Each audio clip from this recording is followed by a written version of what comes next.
महाराज जी, आपके चरणों में कोटि कोटि प्रणाम। महाराज जी, सभी संत जन कहते हैं कि सभी में भगवान की भावना रखनी चाहिए, पर सांसारिक जीवन में ऐसा संभव नहीं हो पाता। कभी कभी अपने करीबी जनों से भी द्वेष भाव मन में पैदा हो जाता है, जिसकी वजह से कई बार नाम जप में भी बाधा आती है। तो सांसारिक कोशिश कैसे जारी रखें कि सब में प्रभु का भाव। देखो, अपवित्र अंतःकरण कभी भगवत तत्व का अनुभव नहीं कर सकता। उसके लिए अंतःकरण पवित्र चाहिए। जो पापाचरण करता है, दुष्ट स्वभाव रखता है, अपनी अनुकूलता की चाह करता है, विषयों के भोग में सुखानुभूति करता है, वो मलिन अंतःकरण है। वो मलिन अंतःकरण कभी सब लोगों में भगवान का अनुभव नहीं कर सकता। बहुत जन्मों की साधना के बाद ऐसा तत्व ज्ञान प्राप्त होता है। भक्ति में देखा गया, गोस्वामी तुलसीदास जी ने रमा हुआ, प्रभु के सिवा कोई नहीं है।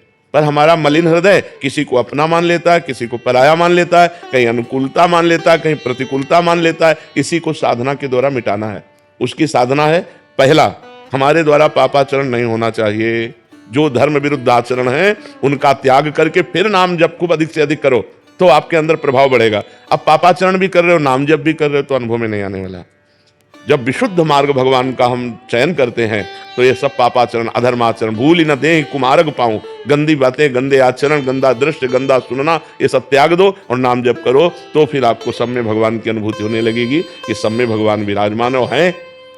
देखो, कोई दुष्ट स्वभाव है, कोई साधु स्वभाव है, लेकिन तब तो उसमें भगवान ही विराजमान है। जैसे हीटर अग्नि पैदा करता है और एसी ठंडा कर रही, कूलर ठंडा कर रहा है, लेकिन बिजली दोनों में तो एक ही। क्रूर हैं, दुष्ट हैं, पापी हैं, संभाषण करने योग्य भी नहीं है, उनमें भी मेरा भगवान विराजमान है। क्योंकि भगवान कोई कण, कोई क्षण ऐसा नहीं जहां भगवान ना हो। सर्वत्र भगवान विराजमान के लिए हमें भजन की आवश्यकता है। हम भजन करें, गंदे आचरणों का त्याग करें, तभी हमारे अंदर ये भाव आ पाएगा। और ये आ गया तो जीवन मुक्त हो गया।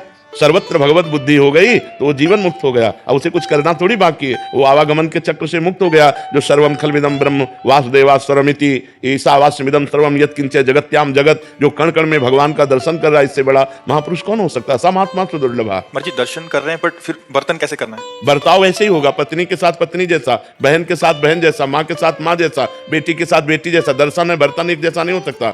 सब में भगवान विराजमान है। बर्ताव पुत्र के साथ पुत्र जैसा, पिता के साथ पिता जैसा, समाज में जो जैसा बर्ताव वैसा ही बर्ताव है। हम दूसरों के सुख की चाह कर लें कि हजारों को लाखों को सुख मिले हमारे द्वारा, कभी कोई झगड़ा नहीं हो सकता, कभी कोई शिकायत नहीं है। शिकायत वही है जहां मेरे सुख की हानि हो रही है। हम अपने सुख को जहां देखते हैं वहीं झगड़े हो रहे हैं, जहां हम अपने सुख को देखते हैं वहीं पाप हो रहा है, जहां हम अपने सुख को देखते हैं वहीं अधर्म हो रहा है।